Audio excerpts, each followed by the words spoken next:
The stock market is a place where humans gather to display their full range of stupidity, greed, envy, impatience, and overconfidence, usually all before lunch.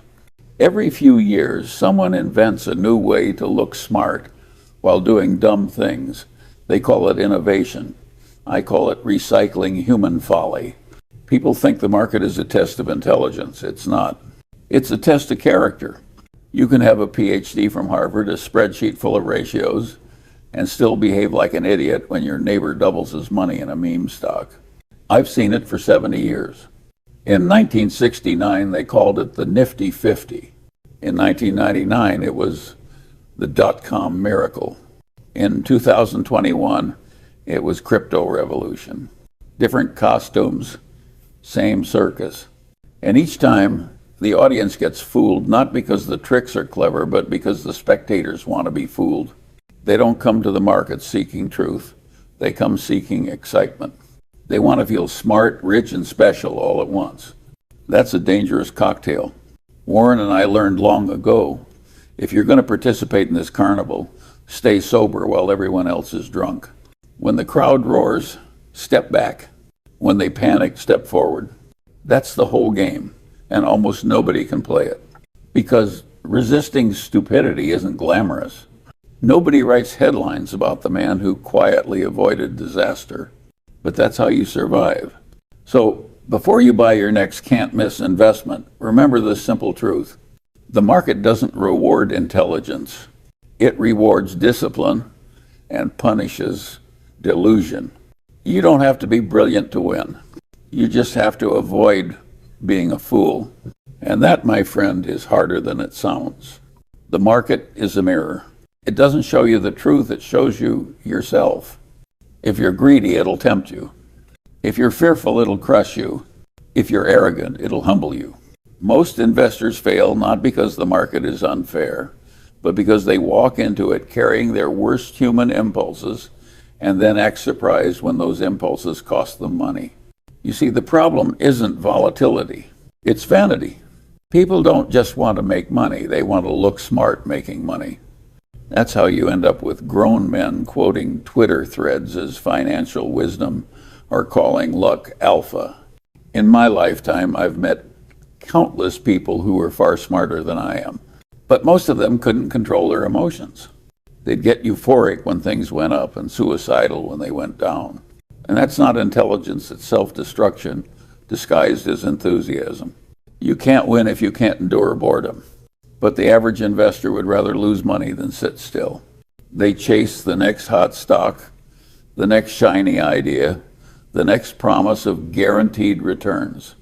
And when it collapses, as it always does, they blame the Fed, the algorithm, or the short sellers. Anything except the mirror. Warren and I learned early, you can't fix human nature. All you can do is understand it and avoid the traps it sets for you. In 1973, when markets were falling apart, I saw investors dumping wonderful businesses just to feel safe. It was madness. And yet, it happens every decade, different faces, same panic, because people don't learn. They feel, they react, they forget, and then they repeat. That's why the market always has fools and why there's always money to be made by the few who stay rational while everyone else loses their minds. Being rational isn't about brilliance. It's about temperament. The ability to remain calm when others are hysterical and skeptical when others are euphoric. It's not exciting, but it's effective. And if you think that sounds boring, then congratulations, you've just identified why you will probably underperform the market. In every generation, the market produces a new crop of geniuses, or at least people who look like geniuses when prices go up. When the tide rises, everyone's a financial prophet. And when it falls, you discover who was swimming naked, as Warren likes to say. The illusion of intelligence is one of the most expensive lies in human history. It convinces ordinary people that luck is skill and convinces skilled people that they're gods. I've seen it happen countless times. A young investor catches a bull run, doubles his money, and suddenly believes he's cracked the code of capitalism. He writes a book, starts a fund, hires analysts, and tells everyone else how old school value investing is. Then the market humbles him the way nature humbles the arrogant. And just like that, the prodigy becomes a footnote. It's an old story, repeated endlessly. In 1928, shoeshine boys were giving stock tips. In 1999, it was internet chat rooms. In 2021, it was TikTok gurus explaining crypto fundamentals. We didn't care if people called us old-fashioned, because the scoreboard never lies. Over the decades, we watched so-called financial innovators come and go, and most left behind a trail of lawsuits, debt, and broken dreams. The market rewards patience, but it glorifies brilliance. And that's why most people fail. They chase admiration instead of results. If you want to survive this game, don't try to outsmart everyone. Just refuse to outdumb them. You don't need to predict the future. You just need to avoid the obvious traps, arrogance, leverage, and envy. The people who look smart for a year often look foolish for a lifetime. And the people who look dull in their youth often end up very rich in their old age. So the next time you hear someone say, "This time is different," remember, the only thing that's truly different is the name of the fool who's saying it. One of the rarest skills in investing and in life is the ability to do nothing. Everyone wants to act, to trade, to predict, to feel in control. But the truth is, the market doesn't reward movement. It rewards judgment. And judgment often means sitting still while the rest of the world sprints off a cliff. I've spent decades watching investors destroy perfectly good portfolios because they couldn't resist touching them. They'd fiddle, tinker, rebalance, hedge, and optimize until all that remained was confusion and regret. Doing nothing feels uncomfortable. That's why almost nobody can do it. But the irony is most of our success came from a handful of decisions made slowly after long periods of inaction. When you find a wonderful business at a fair price, your job isn't to trade it, it's to leave it alone. Take See's Candies. We bought it in 1972. Simple business, great brand, modest price. We didn't flip it, leverage it, or reinvent it. We just let it compound. And it kept pouring cash for decades while thousands of active managers were busy proving how busy they were. There's a strange human instinct to equate activity with progress. We see it in markets, politics, even exercise. But in investing, most activity is counterproductive. You don't get extra points for sweating more than others. You get paid for being right and staying right. If you constantly check your portfolio, you're not investing, you're babysitting your emotions. And the market loves to charge expensive tuition to emotional babysitters. Remember, compounding works only if you let it work. Interrupt it too often, and it breaks the magic. We've made billions simply by sitting on our hands while the world argued about interest rates and recessions. Patience isn't just a virtue, it's a competitive advantage because so few people possess it. The crowd can't stand silence. They want noise, action, excitement. That's why the market sells entertainment disguised as information. It keeps people busy while their wealth quietly leaks away. If you ever want to outperform most investors, here's a radical idea. Turn off the screen, go read a book, think. The great irony is that the less you trade, the more you'll likely make. But telling that to most investors is like telling a gambler to enjoy the view of the casino. They just can't help themselves. If you want to guarantee mediocre results, just do what everyone else is doing. That's the surest path to average or worse. The crowd loves comfort. It's safer to be wrong with others than right alone. That's how bubbles form through the collective courage of fools. I've seen it over and over.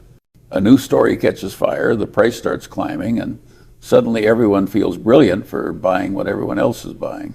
It's not analysis. It's imitation. And imitation in markets is financial suicide performed in slow motion. People forget that the market isn't a democracy. You don't get paid for having the same opinion as everyone else. You get paid for being right when others are wrong. But being right early feels terrible. You look foolish for a while. People question your sanity. That's the tax you pay for independence. In 1999, almost everyone mocked us for not buying internet stocks. They said we were too old-fashioned, out of touch, and missing the future. Maybe so. But by 2002, many of those same geniuses were broke while our boring businesses kept making money. There's a profound difference between thinking independently and being contrarian. A contrarian disagrees for sport. An independent thinker disagrees because the facts demand it. We don't bet against the crowd just to look clever. We do it only when the crowd is clearly insane. And believe me, insanity is a recurring theme in markets. You can almost set your watch by it. When you hear phrases like new era, disruptive paradigm, or this time is different, that's your cue to tighten your wallet and double check your sanity. The crowd gets loudest near the top. They cheer, they brag, they confuse luck for genius. And that's when the patient few quietly walk out of the room with their chips. There's no shame in being unfashionable. We've been unfashionable our entire lives, and it's worked beautifully. If your portfolio looks exactly like everyone else's, you're not investing, you're conforming. And conformity is a form of intellectual laziness that markets love to punish. You don't need to predict every move. You just need to avoid marching off the same cliff everyone else is headed toward. Remember, following the crowd feels good right up until the moment it doesn't. And when that moment comes, it's usually too late to turn around. The goal isn't to be smarter than everyone in the room. It's to be wise enough to leave when the room catches fire. If you strip away all the noise, investing is nothing more than decision-making under uncertainty. And the people who do it best aren't the ones with the most data. They're the ones who think rationally when everyone else can't. Rationality sounds simple. It's not. It's one of the hardest things in the world, because being rational isn't about having a high IQ. It's about keeping your emotions from hijacking your brain. And that's a lifelong battle. Every market cycle tests your discipline. In booms, greed whispers that you're smarter than you are. In busts, fear tells you to sell everything. And in both cases, emotion tries to drown logic. I've seen very bright people behave like lunatics when money was involved. They'd spend years studying valuation models, only to abandon them the moment the herd moved in the opposite direction. That's not rational thinking. That's sophisticated panic. Warren and I learned that the human mind is a master of self-deception. We justify stupidity with elegant reasoning. We call speculation innovation. We call gambling opportunity. And we call blind optimism vision. And that's why I built a personal system to combat my own stupidity, what I call the lattice work of mental models. It's nothing fancy, just a way of forcing myself to look at a problem from multiple angles: psychology, biology, economics, mathematics before acting. Most people never do that. They anchor to a single idea and defend it like a religion. But the world doesn't reward dogma. It rewards adaptability. Rational thinking means accepting that you might be wrong and preparing for it. It means saying, I don't know, more often than you'd like. It means holding cash when everyone else is drunk on optimism and holding your nerve when the headlines scream crisis. It's boring work. It feels uncomfortable. But it's the foundation of every intelligent decision we've ever made. You can't learn rationality from reading quotes. You learn it by suffering through your own mistakes and refusing to repeat them. That's what separates the survivors from the statistics. Every few decades, a new generation of investors shows up believing they've invented a smarter way to get rich. And every few decades, the market humbles them the same way it humbled us, and the same way it will humble you if you let emotion run the show. If you want to outperform, don't look for secrets. Look for clarity and practice thinking clearly when it's hardest to do so. Because in markets and in life, the ability to stay rational when others can't is the closest thing you'll ever find to a superpower. Every investor eventually faces the same question. How do I stay sane when everyone else has lost their minds? The answer isn't complicated. It's just uncomfortable. You survive by accepting that the market is not designed to make you rich. It's designed to exploit your weaknesses. The market's job is to test your discipline, mock your patience, and seduce your ego. And most people fail because they show up unarmed with emotion as their only tool.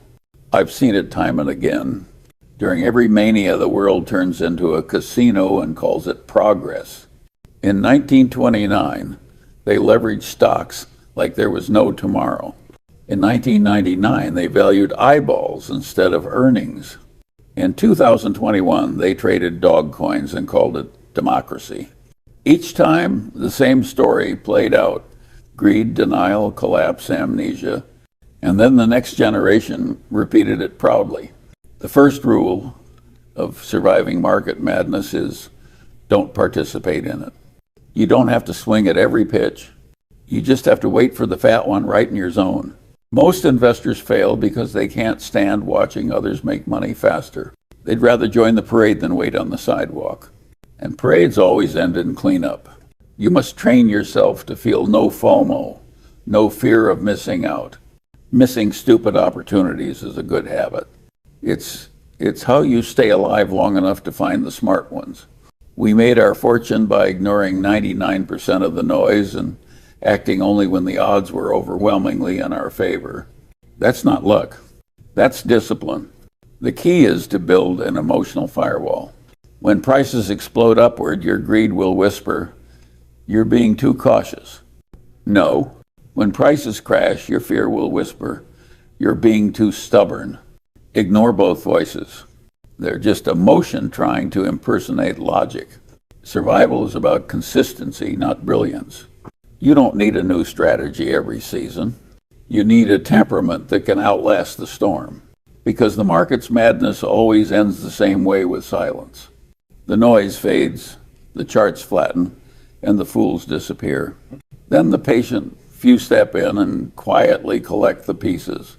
That's how wealth transfers in capitalism, from the impatient to the disciplined. So when the next frenzy comes, and it will come, remember this: you can't control the market. You can only control your reaction to it. And if you can't do that, no amount of intelligence will save you. The biggest secret in investing is that boring works. And that's precisely why most people ignore it. They want excitement, stories, movement, something that makes them feel alive. But investing isn't supposed to make you feel alive. It's supposed to make you wealthy.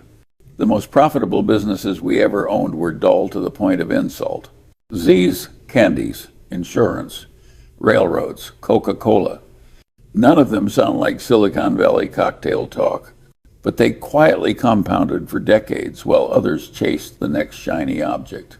It's easy to underestimate the power of predictability. People crave drama, but money loves routine. Think about it. A candy business that sells joy every Valentine's Day. A railroad that gets paid every time someone moves freight. An insurer that collects premiums rain or shine. There's nothing exciting there except the results. The problem is that modern investors have been trained to equate excitement with opportunity. If something's moving fast, they assume it's valuable. If something's steady, they assume it's obsolete. That mindset is poison. Excitement is temporary. Compounding is permanent. When you buy a truly great business, you don't need constant headlines to validate it. You just need patience. Because the magic of compounding doesn't show up day to day, it shows up decade to decade. But that's the part nobody wants to hear. It's too slow, too quiet, too boring. So they jump from one revolutionary idea to another: electric scooters, crypto tokens, streaming wars, while the dull businesses keep minting money. Let me tell you something blunt. If your portfolio never gives you adrenaline, you're probably doing it right. When we bought into companies like Coca-Cola or American Express, the analysts said we lacked imagination. They were right. We didn't imagine how we calculated, and arithmetic has been a far better friend to us than imagination ever was. The market loves to seduce investors with narratives. But narratives fade. Cash flows don't.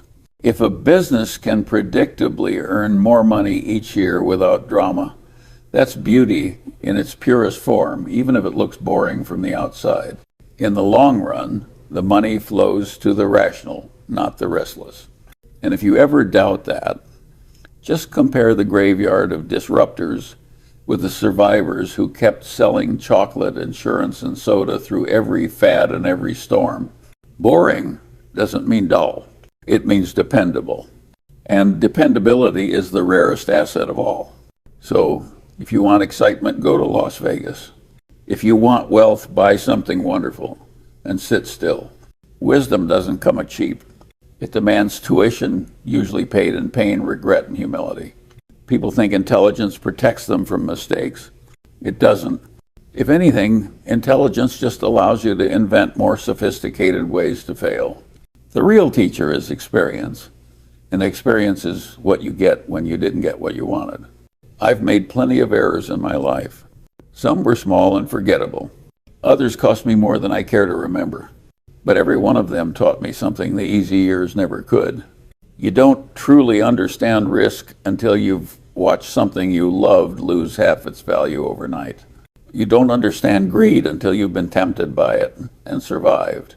And you don't understand discipline until you've had to sit through a storm without flinching. Wisdom comes from that long, quiet suffering, not from reading quotes on the internet.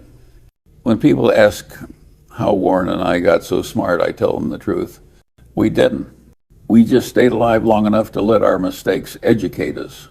Most investors don't last that long. They blow up before the lessons sink in. They refuse to pay the price of patience and end up paying the price of ruin. The market punishes arrogance, but it rewards humility. It doesn't care how you feel, it only cares how you behave. When you admit ignorance, you leave room for learning. When you pretend to know everything, you close the door on progress.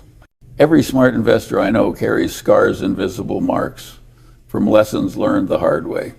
Those scars are your real credentials. They remind you not to repeat the same stupidity twice. Wisdom isn't a collection of facts. It's a filter, a way of seeing through nonsense, including your own. It's what allows you to say, this sounds clever, but it's probably dumb, and walk away without needing applause.